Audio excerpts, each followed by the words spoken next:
United States Air Force did recover alien bodies, they didn't tell me about it either, and I want to know. Is it possible for the military to keep secrets about UFOs from the president? There's always things like that going on. Flying saucers, and they've had other things, you know. What does the commander-in-chief really know about extraterrestrials? We were facing an alien threat from outside this world. How many times has the United States defended itself from UFOs? Since World War II, every chief executive has tackled the national security threat posed by unidentified flying objects. Discover the evidence behind these presidential predicaments as we open the UFO files on UFOs and the White House.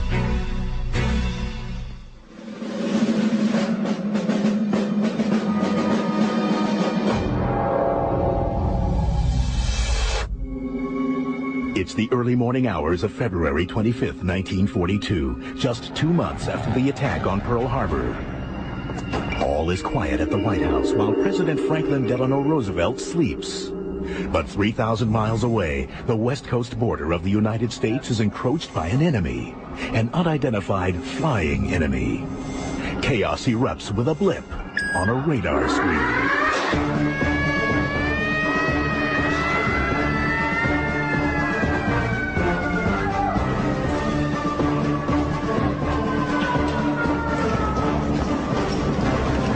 A sequence of events may have involved the alarm or the report coming through to the radio operator notifying the duty sergeant. Alert, alert, this is not a drill, this is not a drill, alert, alert. And the duty sergeant sounding the alarm or ordering the alarm sounded. From that point on, it would have been somewhat pandemonium at the beginning, of course, the initial shock, but then, of course, the troops are very professional and immediately went to their task and went to the assigned positions. The people operating the searchlights would have manned the lights, people operating the guns, manned the guns, ready to take on the enemy. Hit the ground! Hit the ground! Within minutes, the dark Southern California coast is riddled with beams of light and streaks of anti-aircraft fire. Fire! Fire! Fire! Fire! Perhaps a conservative estimate is maybe about 2,000 rounds fired that night, which would have been a very loud night for a town used to peacetime. But as defenses come to play, confusion reigns, but no one seems to know exactly where the enemy is. Well, that's the big mystery, and it's still a mystery today. You talk to many veterans, and they will swear to you that they saw aircraft that night. You will talk to many officers who will tell you there was nothing in the air that night. You will talk to civilians who saw aircraft that night. So it's really somewhat of a mystery still. The Army officially concluded that there probably were airplanes up there, but there's no information as to whether they were U.S. or Japanese or whose they were. By definition, I think a UFO. Now, if you want me to say it's little green men, I'm not prepared to commit to that, but yes, it was an unidentified flying object, I think is fair to say. For nearly an hour, the ballistic barrage peppers the skies. But as day breaks, it becomes apparent that the only damage caused by the soldiers is to the city of Los Angeles. Everything that goes up must come down, and of course the surrounding areas were littered with shrapnel fragments. So flak was raining down, and in some cases live shells actually came down and detonated. Of course, the media responded, as media does much of the time, with, you know, let's sell some newspapers. So perhaps the stories were exaggerated, perhaps not. In fact, one of the stories was going around about the LA thing was that the Japanese had submarines, and that they were launching planes off of submarines, which makes absolutely no sense whatsoever. If you take eyewitness reports, they said it was hovering, not just going slow, it was hovering. They have the one photograph where this thing has all the lights focused on it, and basically doesn't look like any type of plane that was available at that time. Accounts of citywide wreckage are explained to President Roosevelt in Washington. The task falls to General George C. Marshall, the War Department's Chief of Staff. Well, Marshall's letter is probably one of the most curious documents to ever be issued about the event. It says as many as 15 airplanes may have been there, varying at speeds from very slow to immediately increasing to 200 miles per hour, ranging from altitude from 9,000 to 18,000 feet. And again, no bombs were dropped, no casualties inflicted, no Allied or U.S. Navy or Army airplanes in the air that night. It just doesn't seem to make sense. If the Japanese had come all this way, we would have thought that there would have at least been some bombing, and certainly if there was more than one aircraft. Nobody can say for sure how FDR first reacted to word that his military responded to what some claim to have been an unidentified flying object. The only thing that came back from the president was a memo from him to Stimson, who was the Secretary of War. The president sent a curt message to Harry Stimson, demanding to know who was responsible for the air alarm systems in the United States, and if anyone other than authorized officials could have triggered them. How Stimson replied to FDR and how he explained the unidentified enemy remains a mystery. No records of his response were found in the National Archives or FDR's presidential library. At that time, I don't think they saw it as an extraterrestrial phenomenon.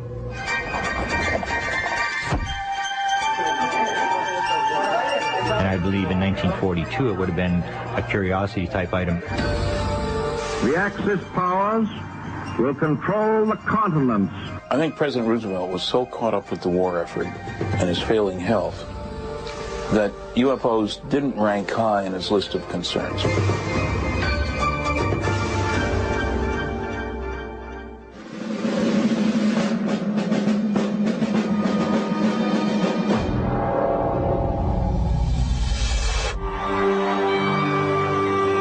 July 1947. New threats of war and a new enemy, the Soviet Union. That false philosophy is communism. Has Americans looking to the sky. Some say they see UFOs. President Harry S. Truman is informed of a possible incident in New Mexico.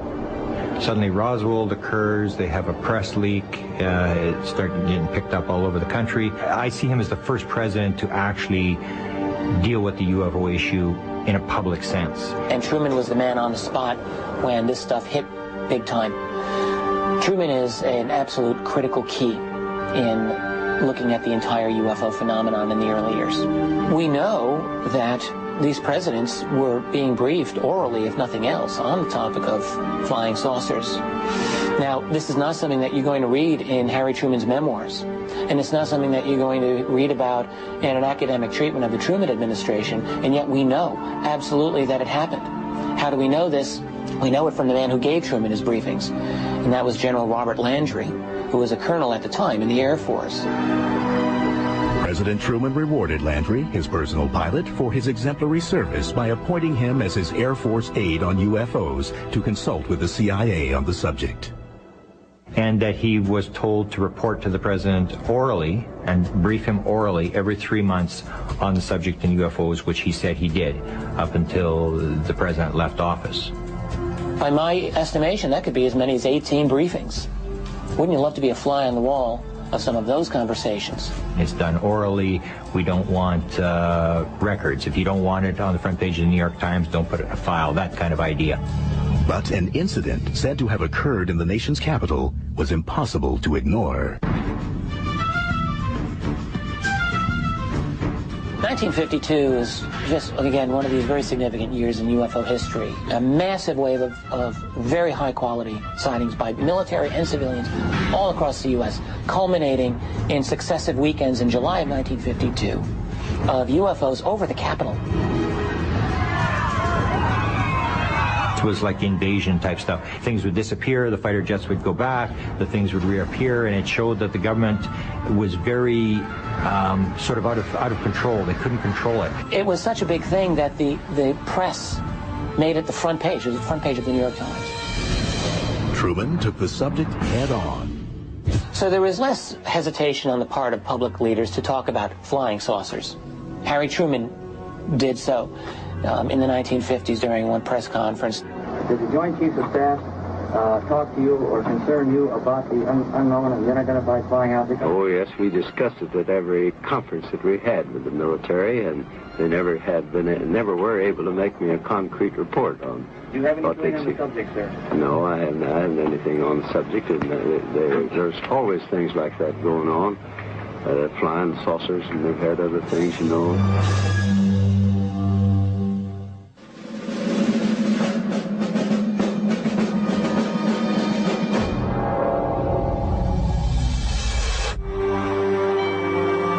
We shall never try to placate an aggressor by the false and wicked bargain of trading honor for security. While Truman addressed the subject publicly, he was never said to have a close encounter himself. However, Dwight Eisenhower, according to ufologists, experienced a sighting in the early 1950s. And the story was that he was off the British coast, 1952, and that this object, a bluish-type object, appeared off the side of the ship. I think it occurred for about 10 minutes. Eisenhower and the admiral on the ship had come out onto the deck, and Eisenhower was in PJs. He stood there and watched this thing, and that Eisenhower basically said, well, I better go look into this. I wouldn't mention it right now, and went in, and the fellow who reported it said he never heard anything more about it again. During Eisenhower's term, UFOs became part of America's pop culture through movies and TV shows. But the White House may have had more than a movie script to read. Eisenhower was on the job when UFO secrecy really started to formulate in a systematic way. It was under Eisenhower's administration that even within the military, the UFO topic was becoming much more restricted. There were perhaps off-the-cuff remarks from people close to the White House. In May 1954, during a speech in Amarillo, Texas, General Nathan Twining, Eisenhower's Air Force Chief of Staff, made a surprising statement. He said, and if they come from Mars and they're this advanced, I don't think we have anything to worry about. When we return, does the Commander-in-Chief's access to military files about UFOs depend on his political party affiliation?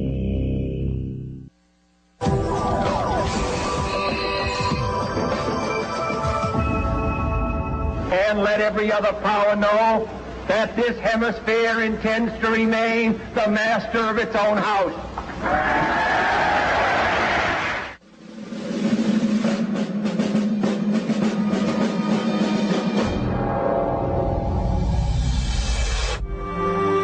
1963, President John F. Kennedy was boating near his Hyannisport home.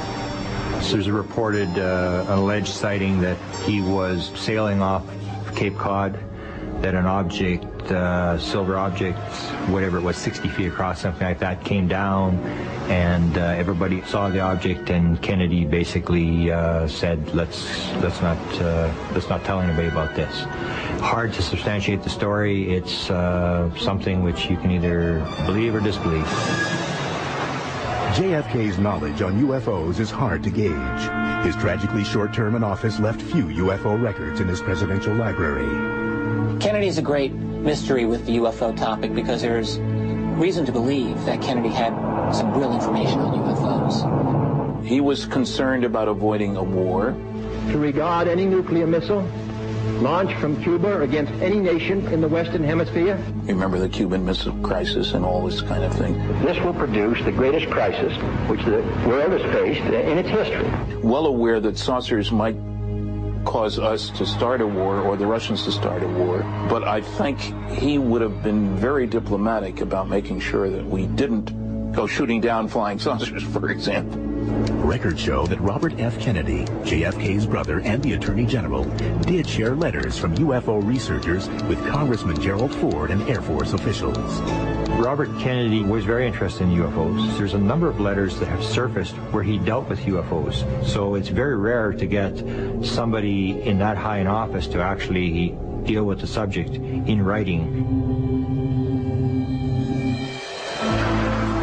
Many UFO researchers believe that political differences may affect access to certain information, and that some U.S. presidents have not been fully briefed about UFOs by the intelligence community. The same researchers suggest JFK may have been the first president to be kept from the whole truth. He was interested in beating the Russians to the moon, but he wasn't interested in space. It was more of a competition type thing. It was a political thing. Johnson, on the other hand, was extremely interested in space. 3 years ago.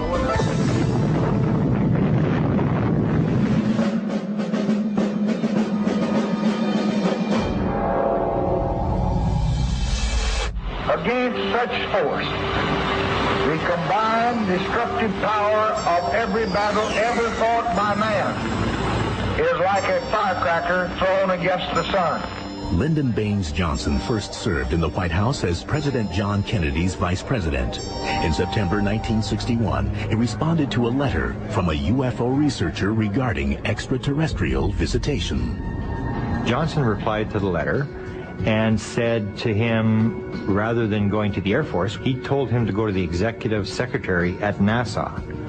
And it was very strange that he go to NASA, not the Air Force, and very strange that the vice president would be answering UFO mail. During LBJ's term, military officials were said to have investigated an alleged UFO crash near Kecksburg, Pennsylvania. The events of Thursday, December 9th, 1965 remain an important chapter in the history of UFOs and the White House.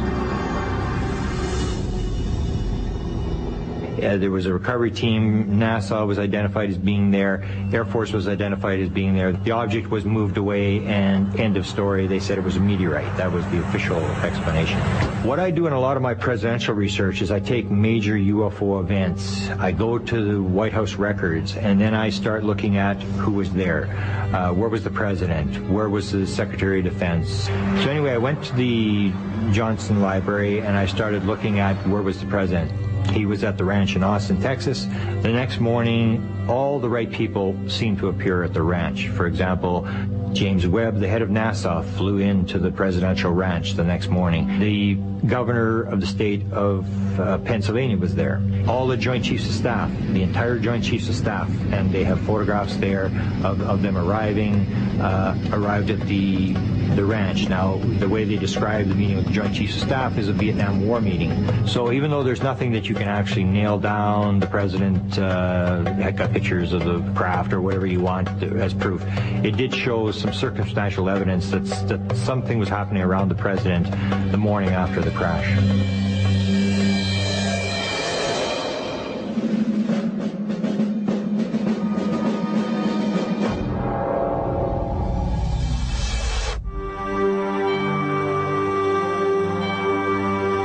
President Richard Milhous Nixon's interest in UFOs is harder to calculate. I've talked to people who claim they talked to Nixon about UFOs. He was very interested. There was a rumored story that he had a huge UFO book collection, which I was never able to substantiate. Many UFO researchers believe Nixon received specific briefings, information he may have wanted to take public. There's some very good indications that he planned to reveal data, that UFOs past, present, and future, a book by Robert Emenegger, a television program that was done with that title. I talked to Emenegger, and he got asked by the Republican Party to produce that show using only government people, because the idea was they were going to release data. Bob Emenegger was an advertising executive and television producer who happened to know an important man inside the Nixon White House. Bob Haldeman was someone I knew from UCLA Beta House, which is a fraternity. Then, as you know, he went on to be chief of staff under Nixon. In the mid-1970s, Emenegger and his partner researched military stories for their TV production at Norton Air Force Base's film archives. Paul Shartle is the one who took us in there and said, what would you think if we told you we had a landing at Holloman Air Force Base of an alien craft, and it was filmed by our TDY, our temporary duty guys, and the film was sent here to Norton, where all films usually are sent.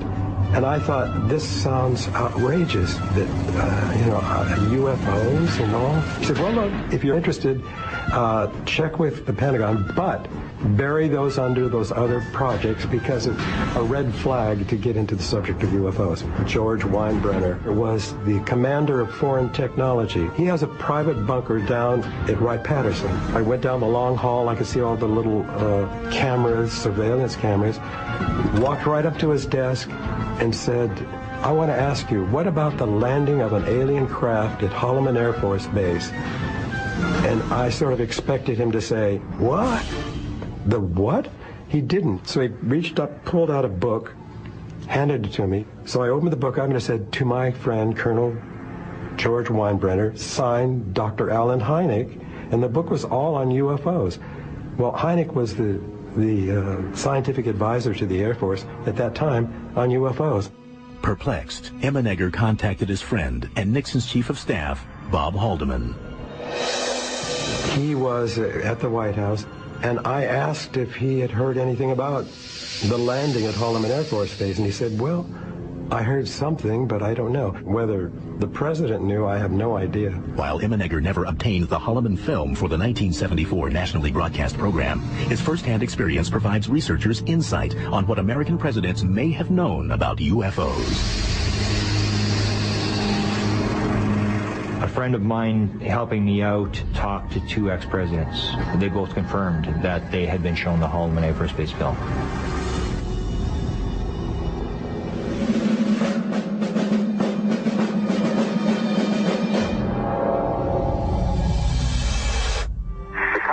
Investigate the rash of reported sightings of unidentified flying objects in southern Michigan and other parts of the country. Gerald R. Ford had shown interest in the UFO subject as a congressman due to sightings by people in his district during the 1960s. What a lot of people don't realize is that the primary function of a congressman is to serve his constituents. So Jerry, out of service to his constituents, saw to it that there would be a hearing. So Gerald Ford went to the bat for the people who wanted an answer. And he made a lot of very, very strong statements saying that he wanted a congressional investigation. On April 5th, 1966, the House Armed Services Committee held public hearings on the subject of unidentified flying objects. Air Force Secretary Harold Brown concluded, we have not been hiding anything. The investigations have been made public. The hearing this morning was public for just that reason. It's unknown whether the hearings actually had an impact on Ford's view of UFOs after becoming president. But many researchers maintain Ford selected advisors who showed an understanding of the potential threat posed by UFOs. He had some advisors who, at the time, may not have been all that important. There was Dick Cheney and Donald Rumsfeld. Had George Bush Sr. as his CIA director, had some people who he could trust and who could trust him. After leaving the White House, Ford replied to a letter from a former Air Force intelligence officer who researched UFOs. During my public career in Congress as Vice President and President, I made various requests for information on UFOs. The official authorities always denied the UFO allegations. As President, Ford said nothing on this topic. So you can either think someone got to him or he just lost interest, but I think more likely he decided it wasn't politically prudent to discuss this matter. Coming up, some presidents put all politics aside once they had their own UFO encounters.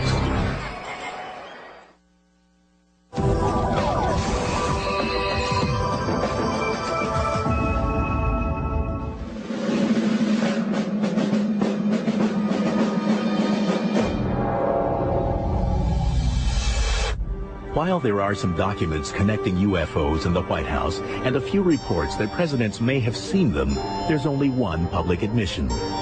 President Jimmy Carter was the first commander-in-chief to admit to seeing a UFO. Carter was known as UFO president because he actually talked about his sighting. A UFO group had contacted him, wrote him a letter and said, could you fill out our sighting report?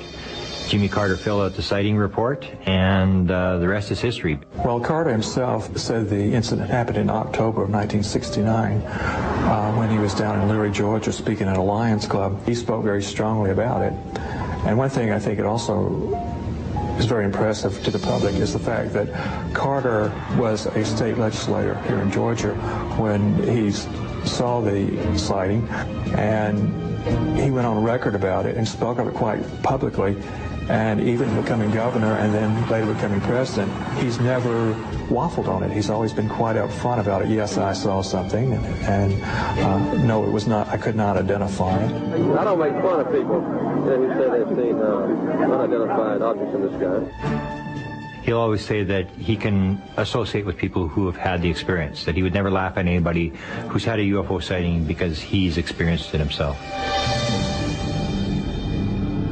Carter's UFO report gives a vivid account of what he saw that night. I never have tried to identify what I saw. It was a light in the western sky. It was very unique. I never seen it before. So there were about 20 of us who saw it. Carter said the object he saw was had firm edges. It was circular. It seemed self-luminous. It was about 1,000 yards away, and it retreated, and then it came forward, and then it left. Basically, when you talk about UFOs, people look at you strangely, and for that reason, I think a lot of people would not be willing to be like Carter and go on the line and actually fill out a report. And he's never disavowed the content of his report, which tells me that Jimmy Carter, just as honest as a man as you'll ever find in or out of government, has left that bit of legacy to be savored by future UFO researchers who can point to it as a milestone in the fact that the government does know more than it has been telling about the subject. And this was enough inspiration for Jimmy to try to funnel out some of that knowledge. While running for the presidency, Carter made campaign promises that he would release all he could about UFOs once he took office. Well, no, but I would, make information we have about those sightings available to the public and identify. And how did they try to hold Jimmy Carter to his promise? They wrote letters to him as soon as he got in office saying, Jimmy, you're now where you can fulfill your promise, please do so. As many as 9,000 UFO-related letters from citizens reached the White House during Carter's term. Naturally, he didn't answer it all himself, hardly any of it, but there were many people, some of them were interested in the follow-up to that 1976 promise, and others were just interested in telling their own little experience where they might have seen something that they wanted to go on record. But some researchers suggest other reasons why Carter may not have been able to deliver on his campaign promise. The CIA comes in and briefs the president on the most important intelligence stuff. And the person who briefed Jimmy Carter on the intelligence matters was George Bush Sr., the CIA director. Jimmy Carter asked for the UFO file. The story was that George Bush said, you don't have a need to know. This works on a need to know, and curiosity on the part of the president isn't sufficient need to know. To those who claim that George Bush was briefing Carter on UFOs, I think the burden of the proof would be on them. I mean, there were other much more likely subjects for them to be talking about. Regardless, President Carter did release UFO-related documents during his administration. The UFO community considers it the golden years. Half of all the UFO documents, there's thousands of UFO documents that have been released under the Freedom of Information Act request over the last 30 or 40 years. Over half of them were released under 4 years of Jimmy Carter. These newly declassified documents were sourced from numerous agencies. They contain information about many UFO sightings and the military responses. Access to the declassified material continues to bolster UFO research.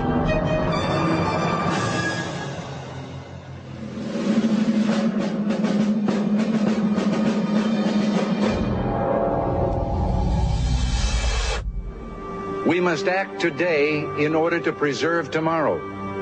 And let there be no misunderstanding. we are going to begin to act. There are reports that Ronald Reagan had 2 UFO experiences prior to serving as president. The story of his first sighting reached the public through the memoirs of actress Lucille Ball. She recalled that Reagan and wife Nancy arrived late to a Hollywood party. And she stated that when Mr. Reagan and Nancy arrived at the party, they were all excited. They told everybody about this sighting, that this thing they had seen it coming down the coast. They had watched this whole thing. Ronald Reagan was very interested in the topic of UFOs, privately, very much so. And indeed, has been said to have seen one while flying on an aircraft as governor of California. Apparently a very interesting sighting.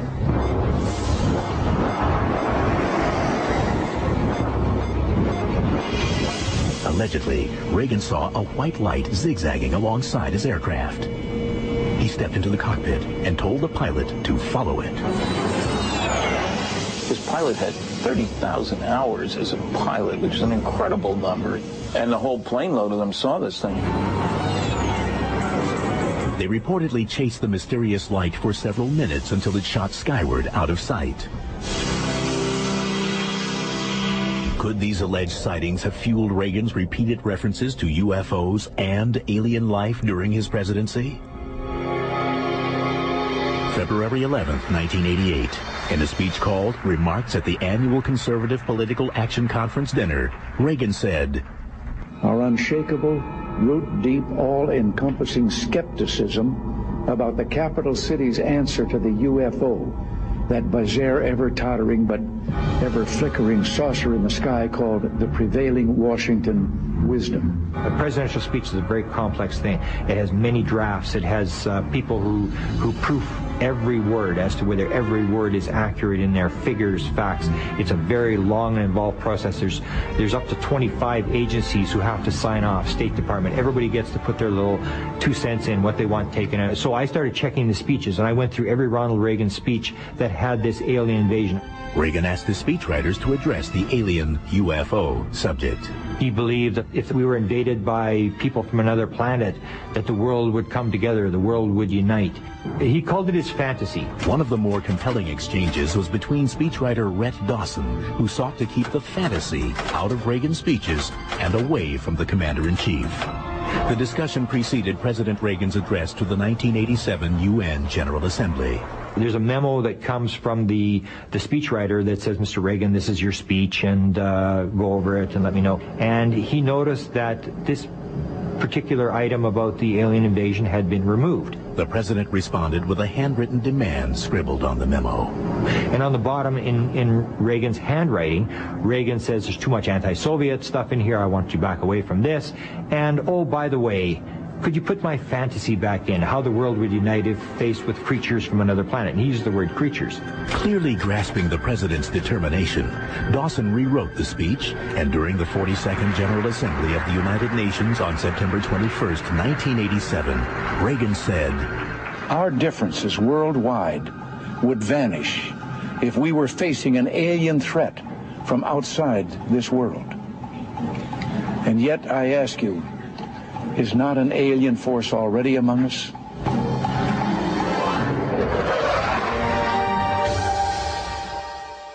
When we return, are some presidents in the know about UFO files while others are not?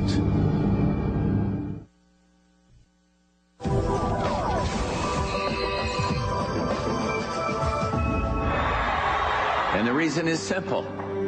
You're more apt to see a UFO than you are his plane.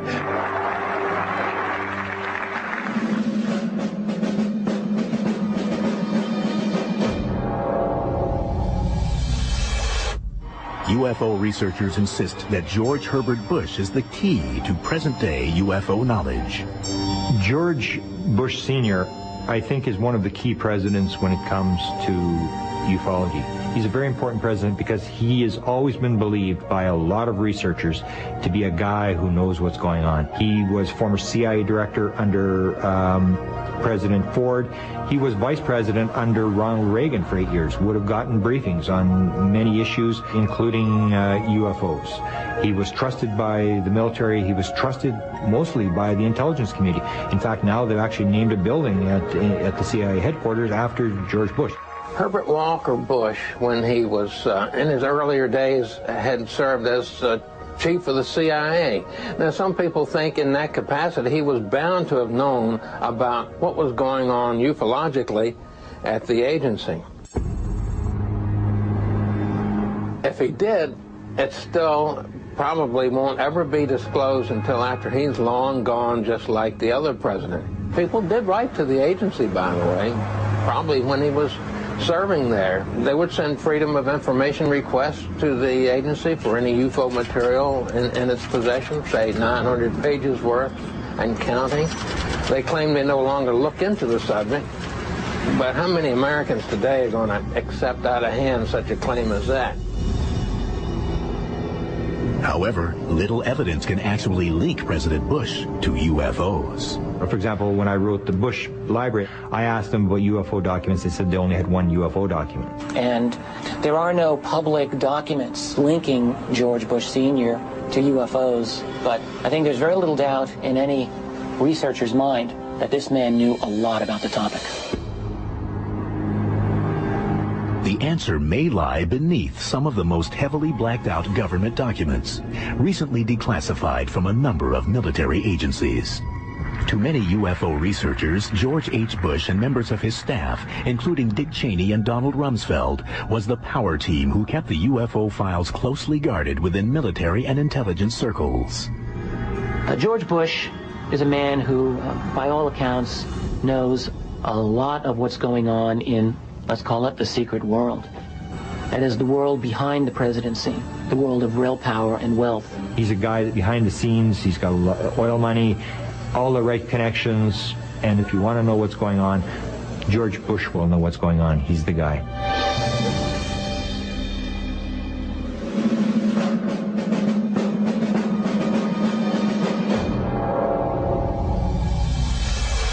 As far as I know, an alien spacecraft did not crash in Roswell, New Mexico in 1947. William Jefferson Clinton's presidential archives contain extensive records pertaining to UFOs, from Roswell to alleged close encounters.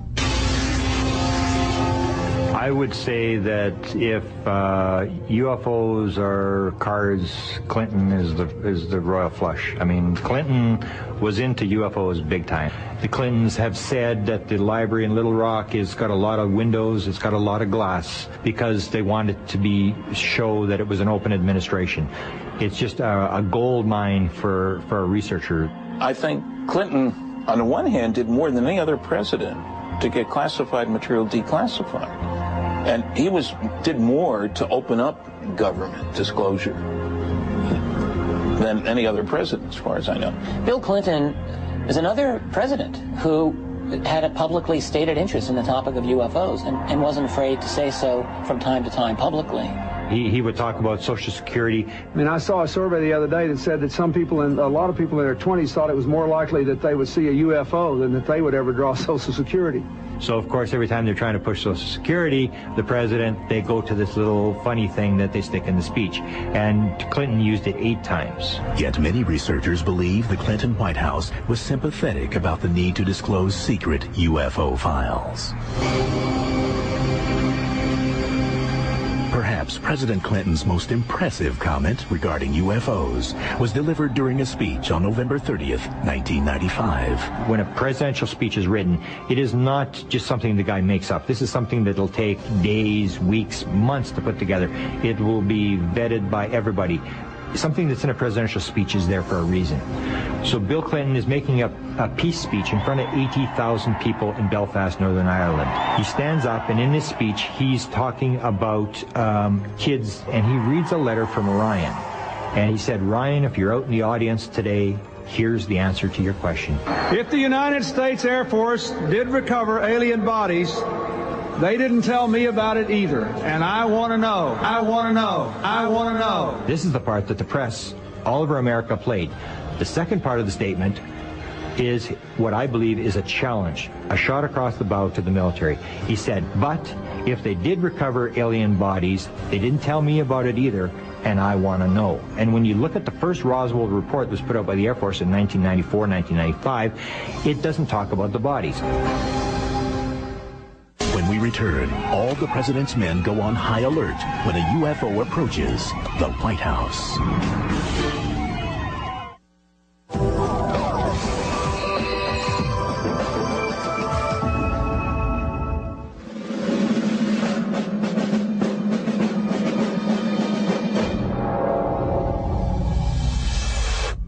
That's good. How are you? Good to see you, sir. If you're elected president, will you find and trust the people enough to tell them about UFOs, what the story is? Half the public believes that they are real. Would you finally tell us what the hell's going on? Sure, I will. According to some UFO researchers, George Walker Bush, the 43rd President of the United States, has reconstituted his father's powerful White House staff, partially to maintain a grip on UFO secrecy. Two big ones, Cheney, Rumsfeld, people that have always been considered by ufology to be people who have the right connections, who probably are in the know. Regarding the administration of George W. Bush, it's unclear how much this man knows about the topic of UFOs.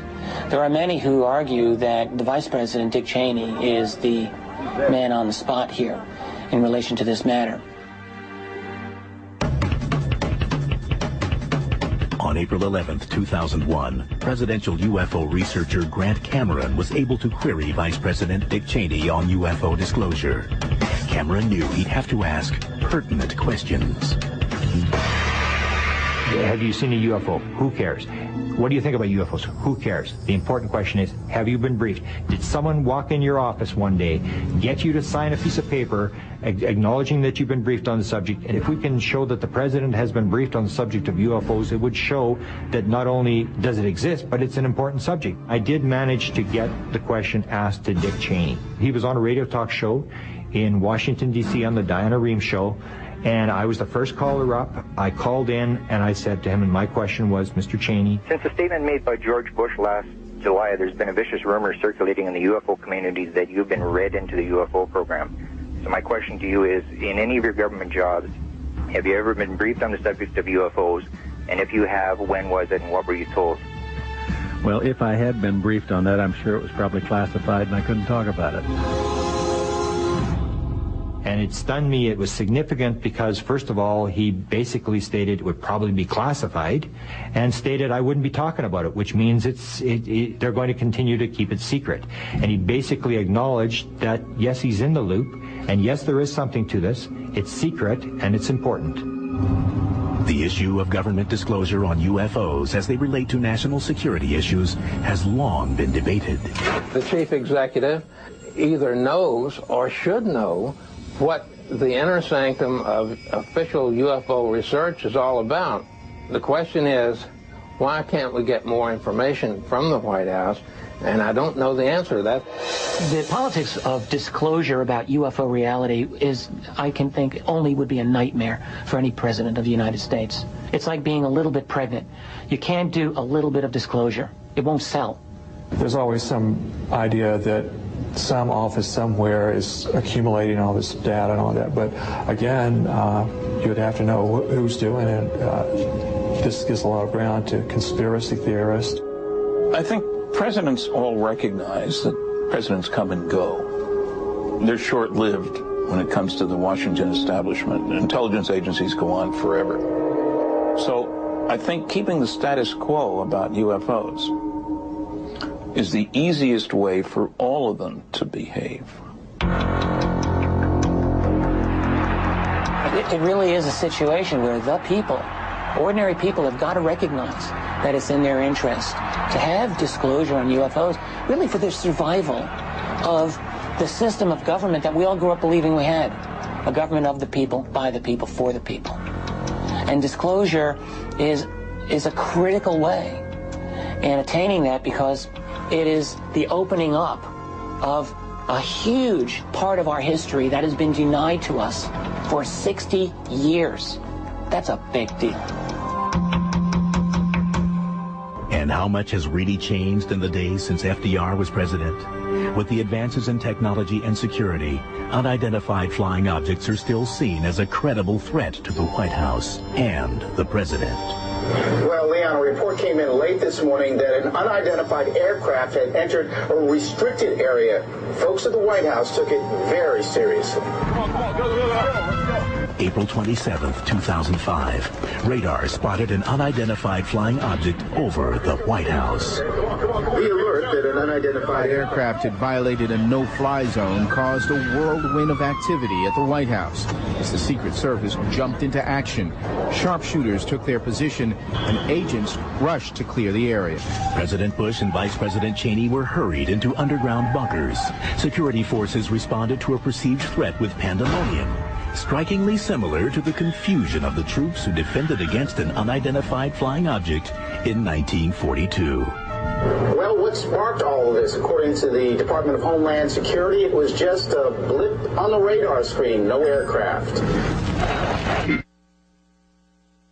Buried deep within ancient texts remain codes yet to be broken.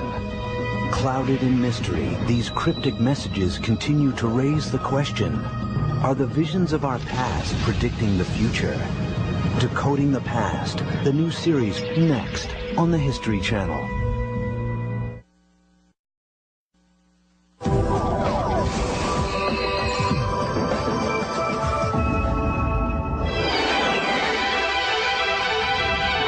If the United States Air Force did recover alien bodies, they didn't tell me about it either, and I want to know.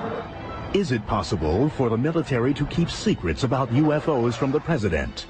There's always things like that going on.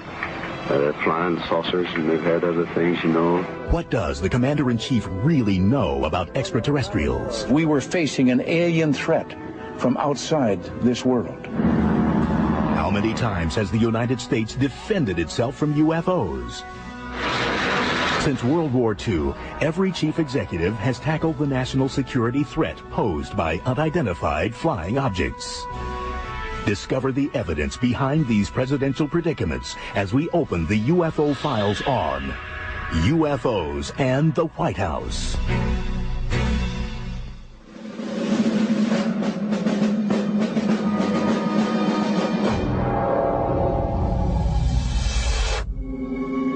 It's the early morning hours of February 25th, 1942, just 2 months after the attack on Pearl Harbor. All is quiet at the White House. If the Japanese had come all this way, we would have thought that there would have at least been some bombing, and certainly if there was more than one aircraft. Nobody can say for sure how FDR first reacted to word that his military responded to what some claim to have been an unidentified flying object. The only thing that came back from the president was a memo from him to Stimson, who was the Secretary of War. The president sent a curt message to Harry Stimson, demanding to know who was responsible for the air alarm systems in the United States, and if anyone other than authorized officials could have triggered them. How Stimson replied to FDR and how he explained the unidentified enemy remains a mystery. No records of his response were found in the National Archives or FDR's presidential library. At that time, I don't think they saw it as an extraterrestrial phenomenon.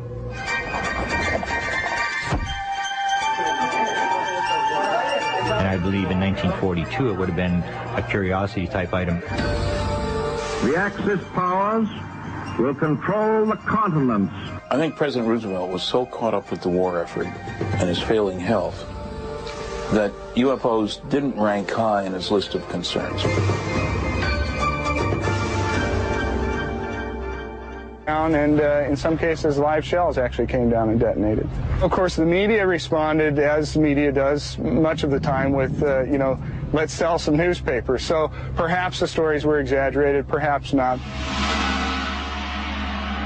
In fact, one of the stories was going around about the LA thing was that the Japanese had submarines, and that they were launching planes off of submarines, which makes absolutely no sense whatsoever. If you take eyewitness reports, they said it was hovering, not just going slow, it was hovering. They have the one photograph where this thing has all the lights focused on it, and basically doesn't look like any type of plane that was available at that time. Accounts of citywide wreckage are explained to President Roosevelt in Washington. The task falls to General George C. Marshall, the War Department's Chief of Staff. Well, Marshall's letter is probably one of the most curious documents to ever be issued about the event. It says as many as 15 airplanes may have been there, varying at speeds from very slow to immediately increasing to 200 miles per hour, ranging from altitude from 9,000 to 18,000 feet. And again, no bombs were dropped. No casualties inflicted, no Allied or U.S. Navy or Army airplanes in the air that night. It just doesn't seem to make sense. Perhaps a conservative estimate is maybe about 2,000 rounds fired that night, which would have been a very loud night for a town used to peacetime. But as defenses come to play, confusion reigns, but no one seems to know exactly where the enemy is. Well, that's the big mystery, and it's still a mystery today. You talk to many veterans, and they will swear to you that they saw aircraft that night. You will talk to many officers who will tell you there was nothing in the air that night. You will talk to civilians who saw aircraft that night. So it's really somewhat of a mystery still. The Army officially concluded that there probably were airplanes up there, but there's no information as to whether they were U.S. or Japanese or whose they were. By definition, I think a UFO. Now, if you want me to say it's little green men, I'm not prepared to commit to that, but yes, it was an unidentified flying object, I think is fair to say. For nearly an hour, the ballistic barrage peppers the skies. But as day breaks, it becomes apparent that the only damage caused by the soldiers is to the city of Los Angeles. Everything that goes up must come down, and of course the surrounding areas were littered with shrapnel fragments. So flak was raining down. President Franklin Delano Roosevelt sleeps.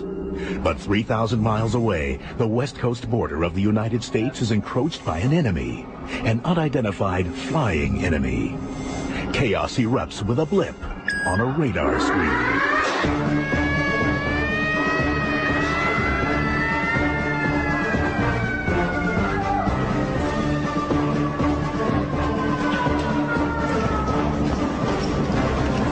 A sequence of events may have involved the alarm or the report coming through to the radio operator notifying the duty sergeant. Alert, alert, this is not a drill, this is not a drill, alert, alert. And the duty sergeant sounding the alarm or ordering the alarm sounded.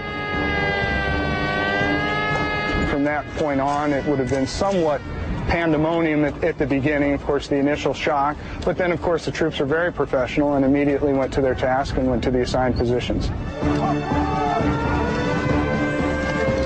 The people operating the searchlights would have manned the lights, people operating the guns, manned the guns, ready to take on the enemy. Within minutes, the dark Southern California coast is riddled with beams of light and streaks of anti-aircraft fire.